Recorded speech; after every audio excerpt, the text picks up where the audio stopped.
Hello friends, welcome to math squad pro. आज हम पढ़ेंगे कक्षा 8 की चैप्टर 12 फैक्टराइजेशन एक्सरसाइज। इसमें बच्चों हमें फैक्टर करने होते हैं। जो अलजेब्रा का ये एक एक्सरसाइज है फैक्टर। इसमें कई मेथड हमें लगाते हैं। क्लास 8 में हमारी मेथड है कॉमन कॉमन फैक्टर के द्वारा, ग्रुप द्वारा और यूजिंग आइडेंटिटी द्वारा। इसमें 3 एक्सरसाइज हैं बच्चों, 12.1, 12.2 एंड 12.3। ये क्लास 8 में एनसीईआरटी में है। हम इसमें तीनों चैप्टर, तीनों एक्सरसाइज हम इसमें कवर करेंगे। 12.1 में हम बेसिक से सीखेंगे कि कॉमन फैक्टर के थ्रू या री ग्रुप के थ्रू फैक्टर कैसे निकालते हैं या फैक्टराइजेशन कैसे करते हैं। 12.2 में हम using identities and re group द्वारा हम सीखेंगे कि इनके फैक्टर कैसे किए जाएंगे। 12.3 में हम दोनों एक्सरसाइज का दोबारा एक्सरसाइज करेंगे और हम डिवाइड करना सीखेंगे कि ऊपर वाले फैक्टर में नीचे वाले यदि कॉमन फैक्टर हो तो वो आपस में कैसे करते हैं। तो आप वीडियो को लास्ट तक देखिए और जुड़े रहिए। तो इसमें 12.1, 12.2, 12.3 हम क्लियर करेंगे। अब 12.1 का एक्सरसाइज का हम फर्स्ट क्वेश्चन करते हैं कि फाइंड द कॉमन फैक्टर। प्यारे बच्चों, हमें इसमें सिर्फ कॉमन फैक्टर निकालना है, इसका फैक्टराइजेशन नहीं करना है। ये बेसिक है कि आगे तुम एक्सरसाइज में कैसे क्वेश्चन करते हो। तो हमें स्टार्टिंग में सिखाने के लिए कि इन दोनों में कॉमन क्या है, कि ऐसा एलिमेंट जिससे ये भी डिवाइड हो और ये भी डिवाइड हो। मैक्सिमम जैसे हम एलसीएम निकालते हैं, एचसीएफ निकालते हैं, वैसे इसमें हम करना है। तो 12x और 36। प्यारे बच्चों, ये हमें पता है कि ये एक्स वाई वगैरह पी क्यू ये वेरिएबल्स होते हैं अलजेब्रा में, और ये जो 12 है, 36, 22 ये कांस्टेंट होते हैं। तो हमें कांस्टेंट अलग कॉमन लेने हैं और वेरिएबल्स हमें अलग कॉमन लेने हैं। 12 है एक्स और 36। तो इसमें एक्स का जो सेकेंड टर्म है, इसमें दोनों में हमें देखना है कि एक्स इसमें नहीं है, तो एक्स कॉमन नहीं आएगा। हमें सिर्फ कांस्टेंट में देखना है कि 12 है और 36 ऐसी टेबल बतानी है जिसकी टेबल में 12 भी आए और 36 भी आए, मैक्सिमम टेबल। तो प्यारे बच्चों, 12 की टेबल में 36 आता है, 12 36 होता है। तो इसका इस क्वेश्चन में कॉमन फैक्टर होगा 12। सेकंड है 2 और 22। 2 की टेबल में 22 आता है, 11 2 22 होता है। या ये हम देख सकते हैं कि 2 के से 22 डिवाइड होता है, तो इसमें कॉमन आएगा 2। इसमें y है, हमें चेक करना है कि इसमें भी y है क्या। y है तो कॉमन आ गया y। यहां x है लेकिन यहां x नहीं है, इस वजह से x कॉमन नहीं आएगा। नेक्स्ट क्वेश्चन है 14, 28। क्या 14 और 28 किसी एक टेबल में आते हैं? हाँ, 14 की टेबल में 28 आता है। 14 2 क्या होता है? 28 होता है, तो 14 कॉमन आ गया। यहां p की पावर 1 है, p की पावर 2 है, तो p कॉमन आया। और q कॉमन है, इसमें भी q की पावर 2 है, तो जो फर्स्ट टर्म है वो कॉमन आ गया। फोर्थ क्वेश्चन बहुत अच्छा क्वेश्चन है कि 2x, 3x स्क्वायर और 4 ऐसी टेबल बताओ जिसकी टेबल में 2, 3 और 4। ऐसा कोई टेबल नहीं होता जिसकी टेबल में 2, 3, 4 आए, सिर्फ 1 होता है। तो 1, 2, 3, 4 का एलसीएम क्या होगा? 1। और इसमें कोई भी वेरिएबल नहीं है, तो हम यदि चेक करते हैं तो इनसे कोई भी कॉमन नहीं आता। तो जिनमें कुछ भी कॉमन नहीं आए उनका कॉमन फैक्टर हम 1 मानेंगे वेरिएबल। तो नेक्स्ट क्वेश्चन 6, 24 एंड 12। ऐसी टेबल जिसमें 6, 24 और 12 है, यदि कॉमन आए तो सबसे बड़ा नंबर है 6। ए इसमें भी है, इसमें भी है और इसमें भी है, तो ए कॉमन आ गया। बी इसमें भी है, इसमें भी है और तीनों में है, तो बी भी कॉमन आ गया। सी इसमें है लेकिन इन दोनों में नहीं है, तो कॉमन नहीं आएगा। तो इसमें कॉमन फैक्टर होगा 6ab। प्यारे बच्चों नेक्स्ट क्वेश्चन 4 20 32 16 मिनिमम नंबर जिससे ये तीनों डिवाइड होते हैं क्या होगा 4। x यहां पावर 1 है, यहां 2 है और यहां पावर 3 है, तो दैट मीन्स सबसे मिनिमम पावर है x, तो यहां कॉमन आएगा x।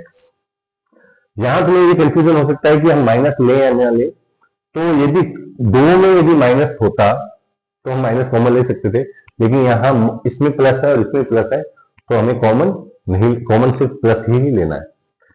10 20 एंड 30 10 की टेबल में तीनों आते हैं तो 10 कॉमन हुआ। p इसमें है लेकिन इसमें नहीं है, इसी तरीके से q इसमें है लेकिन इसमें नहीं है, r इसमें है लेकिन इसमें नहीं है, तो p q r तीनों टर्मों में नहीं है, दो दो के पेयर बना रखे हैं, इसका मतलब p q r किसी में भी कॉमन नहीं आएंगे, सिर्फ 10 कॉमन आएगा। नेक्स्ट है 3 10 और 6 3 की टेबल में 6 आता है लेकिन 10 नहीं आता है, तो कॉमन क्या आएगा 1। x की पावर यहाँ 2 है और यहाँ 2 है, यहाँ 3 है, तो कम कौन सी हुई 2 हुई, तो x स्क्वायर। y की पावर यहाँ 3 है, यहाँ 2 है और यहाँ 2 है, तो y स्क्वायर। z इसमें है लेकिन इन दोनों में नहीं है, तो कॉमन क्या आया x square y square. Next question है क्वेश्चन नंबर 2, इसमें हमें फैक्टराइज करना है कि पहले हमें कॉमन फैक्टर तो निकालना ही है, उसके बाद कॉमन फैक्टर से हमें स्टेप बढ़ाना है। तो 7 और 42 इन दोनों में कॉमन क्या आया 7, तो हम 7 कॉमन लेते हैं।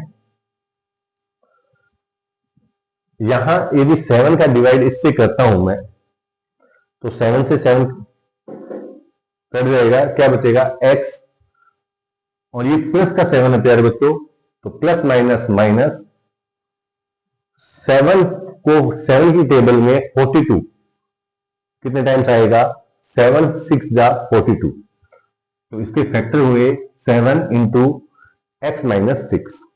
नेक्स्ट क्वेश्चन है 6 और 12, ऐसे टेबल बताओ जिसकी टेबल में 6 और 12 दोनों आते हैं, तो 6 यहां क्या आया p माइनस 6 2 जा 12 और q कॉमन आ गया, q बच गया, तो p माइनस 2q। हम दोबारा चेक भी कर सकते हैं कि 6 को p से मल्टीप्लाई किया 6p माइनस 6 2 जा 12q।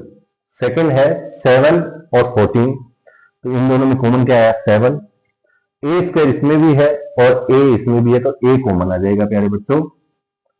यहां 7 बाहर आ गया, यहां a की पावर 2 है, एक बाहर ले लिया तो एक a बच गया, प्लस a से a बाहर निकल गया, 7 2 जा 14 होता है, तो आंसर आया 7a। नेक्स्ट क्वेश्चन 14 और 20 इनमें कॉमन क्या आया कि 4 की टेबल में 16 भी आते हैं और 20 भी आता है, तो 4 कॉमन आ गया। z इसमें भी है इसमें भी है, तो प्यारे बच्चों अब इसमें आपको यदि माइनस कॉमन लेते हो तो अलग आंसर आएगा, माइनस कॉमन नहीं लेते हो तो अलग आंसर आएगा। लेकिन मेरी एडवाइस बच्चों ये रहेगी कि यदि पहला टर्म यदि माइनस का है तो माइनस कॉमन लेना चाहिए। 4 4 जा 16, लेकिन माइनस माइनस प्लस हो गया, z से z कट गया, माइनस प्लस यहां प्यारे बच्चों माइनस आएगा, 4 5 जा 20 होते हैं 5, और z क्यूब, तो यहां पावर 3 है यहां 1 है, तो क्या बचा z स्क्वायर। प्यारे बच्चों यदि तुम यहां माइनस कॉमन नहीं लेते हो तो यहां 4z आ जाएगा, यहां माइनस 4 होगा और ये प्लस का 5z स्क्वायर होगा। नेक्स्ट है 20 और 30, ऐसी टेबल बताओ जिसके 20 की टेबल में 30 नहीं आता लेकिन 10 की टेबल में दोनों आते हैं 20 और 30, तो 10 l इसमें भी है और इसमें भी है, तो एक l कॉमन आ गया, m इसमें भी है और इसमें भी है, तो m कॉमन आ गया। 10 2 जा 20, यहां m से m कट गया, l की पावर 2 है तो एक l बच गया, प्लस 10 3 जा 30, a lm दोनों बाहर है तो ये बाहर। 5 और 15, 5 कॉमन आ गया, एक्स यहां भी है और यहां भी है, वाई यहां भी है और यहां भी है, लेकिन दोनों में एक में 2 पावर है, एक में 1 पावर है, तो एक एक पावर कॉमन आएगी। यहां 5 से 5 कैंसिल, एक्स की पावर 2, तो यहां एक्स है तो सिर्फ एक एक्स बचा, क्योंकि वाई से वाई, माइनस 5 3 जा 15, एक्स बाहर आ गया, वाई की स्क्वायर है, यहां वाई है तो क्या आया y, x minus 3y। Next question, 10 15 और 20 इन में कॉमन आएगा 5, क्योंकि 5 की टेबल में 10 भी आता है, 15 भी आता है, 20 भी आता है, तो यहां 2 बचा, 2a square minus 3b square, 5 3 जा 15 एंड 5 4 जा 20, तो 4c स्क्वायर। नेक्स्ट है, इनमें 4 4 4, दो में माइनस है तो माइनस कॉमन ले सकते हो आप, और 8 सब में है तो a कॉमन ले लिया, माइनस माइनस प्लस, a से a कैंसिल और एक a बच गया, माइनस प्लस माइनस, 4a यहां भी है 4a यहां भी है, सिर्फ b बचा, माइनस माइनस प्लस, 4a यहां भी है और यहां भी है तो सिर्फ c बचा। प्यारे बच्चों, यदि माइनस कॉमन नहीं लेते हो तो minus a plus b minus c होगा, और यदि माइनस कॉमन ले लिया तो a minus b plus c होगा। नेक्स्ट क्वेश्चन है, x square y z, x y square z and x y z square, इनको फैक्टराइज करना है। तो सबसे पहले इनमें जो कॉमन है वो निकालेंगे कि सब में, इसमें x की पावर 2 है, इसमें y की पावर 2 है और इसमें z की पावर 2 है, लेकिन तीनों में x y z है, तो x y z यदि कॉमन आ गया तो यहां प्यारे बच्चों सिर्फ एक x बचेगा, यहां एक y बचेगा और यहां एक z बचेगा।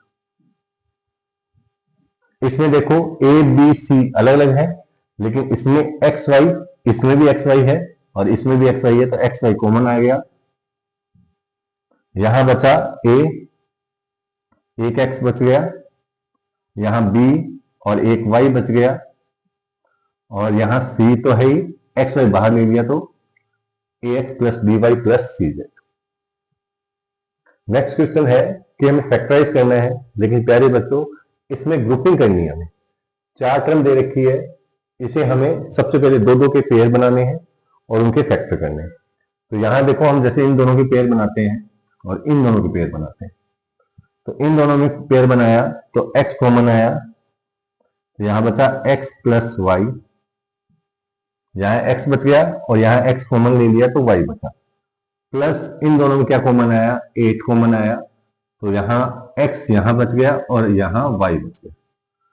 प्यारे बच्चों, यहां ध्यान देने वाली बात है कि ये जो x प्लस वाई है वो यहां होना चाहिए। यदि ये दोनों अलग अलग आते हैं, अलग अलग आते हैं तो हमने पेयरिंग गलत की है, हमें पेयरिंग दोबारा से करनी पड़ेगी। आगे क्वेश्चन आएगा उसमें मैं तुम्हें एग्जांपल्स के थ्रू बताऊंगा कि यदि पेयर, हमने पेयर ये और ये फैक्टर अलग लगाएंगे तो हमारी पेयरिंग अलग है, दोबारा पेयरिंग करके हमें उस क्वेश्चन को सोल्व करना पड़ेगा। तो जो x प्लस वाई दोनों में है तो हमने कॉमन ले लिया, क्या बचा x प्लस वाई। अब नेक्स्ट जो टर्म है वो जो बचा हुआ उसको लिखेंगे x और यहां प्लस 8। नेक्स्ट क्वेश्चन है 15 और 6, 15 और 6 ऐसी टेबल बताओ जिसकी टेबल में 6 और 15 आए, तो क्या होगा 3, यहां भी x है और यहां भी x है तो x कॉमन आ गया, 3 5 जा 15 y माइनस 3 2 जा 6। इन दोनों में कुछ भी कॉमन नहीं है तो हम क्या मानना है, हमें 1 कॉमन मानना है। 5y माइनस 2 को यदि कुछ भी कॉमन नहीं है तो हमें 1 मानना है, तो 5y माइनस 2 दोनों सेम है, इसका मतलब हमने सही पेयरिंग की है, तो 5 minus 2 and 3x plus 1। Next question, next question है कि ax plus B Y minus A minus Y minus B Y. तो प्यारे बच्चों इसमें मिसप्रिंटिंग लग रही है मेरे को, यहां क्या होगा bx होगा, इन दोनों में x कॉमन लिया तो क्या आया a प्लस बी, और यदि इन दोनों में माइनस का कॉमन लूं तो y कॉमन आया तो a plus b. a plus b and a x minus y. प्यारे बच्चों, बहुत आसान तरीके से मैं तुम्हें समझा रहा हूं। यदि आपको ये वीडियो पसंद आ रहा हो तो लाइक शेयर सब्सक्राइब करें चैनल को, और यदि इसी तरह के आपको वीडियो देखने हैं तो आपको और भी 8th क्लास के या कंपटीशन एग्जाम के जो शॉर्टकट्स और पूरे डिटेल से आसान भाषा में आपको वीडियो देखने हैं तो चैनल में आपको जुड़े रहिए। चैनल पे आपको आई बटन पे और भी वीडियो दिखेंगे तो आप उस पर जुड़े रहिए। नेक्स्ट क्वेश्चन इसमें हम देखेंगे कि पेयरिंग हमें गलत करनी है या सही करनी है। देखो, तो ये जो मैं क्वेश्चन आपको बता रहा था कि पेयरिंग यदि गलत हो तो क्या होगा। यदि देखो इन दोनों में कॉमन लेते हैं तो क्या होता है। ये इन दोनों में 15 कॉमन आ गया तो क्या आया प्यारे बच्चों, पी क्यू प्लस 1। यहाँ 15 1 15। इन दोनों में कुछ भी कॉमन नहीं आया तो हम क्या लिखेंगे, 9q प्लस 25p। अब ये दोनों अलग है तो इसका मतलब हमने पेयरिंग गलत की है। तो इसका मतलब है हमें इसे रीग्रुप करना पड़ेगा, रीअरेंज करना पड़ेगा, आगे पीछे लिखने पड़ेंगे हमें टर्म्स को, और फिर हमें पेयर बनाने पड़ेंगे। तो प्यारे बच्चों देखो, जैसे मैं 15 प्लस 15 PQ लेता हूं और साथ में 9Q लेता हूं, 9Q। तो फर्स्ट टर्म है और थर्ड टर्म को इसको साथ में ले लिया, और फोर्थ टर्म को मैं पहले लिखता हूं इसको, और फिर इसको लिखता हूं। अब हम पेयर करते हैं तो 15 और 9 में हमें 3 से डिवाइड होंगे तीनों नंबर 3, और यहां Q यहां भी है और इसमें भी है। तो 5 3 5 जा 15, 5p प्लस Q बाहर आ गया, 3 3 जा 9, यहां 25 और 15, 5 होगा कॉमन, 5 की टेबल में 25 भी आता है 15 भी आता है, 5 5 जा और 5 3 जा 15। अब देखो प्यारे बच्चों कि ये दोनों चीज सेम आ रही है, इसका मतलब ऐसे पेयरिंग इसमें करनी है। तो 5p plus 3 and 3q plus 5। Next question इसमें भी हमें पेयरिंग ध्यान से करनी पड़ेगी। हमें लिखना पड़ेगा z minus x y z minus 7, first फिर फोर्थ टर्म लिख दी, और माइनस 7 प्लस 7xy। अब देखिए इन दोनों में कॉमन लीजिए, z 1 माइनस z कॉमन आ गया तो 1 माइनस xy, माइनस 7 कॉमन ले लिया तो minus minus plus, minus plus minus 7 बन जा 7, और xy कॉमन आ गया, दोनों सेम है, इसका मतलब हमने पेयरिंग सही की है। 1 minus xy and z minus 7। ये 12.1 कंप्लीट। नेक्स्ट वीडियो में हम 12.2 पढ़ेंगे। चैनल पे जुड़े रहिए और लाइक शेयर सब्सक्राइब करते रहिए।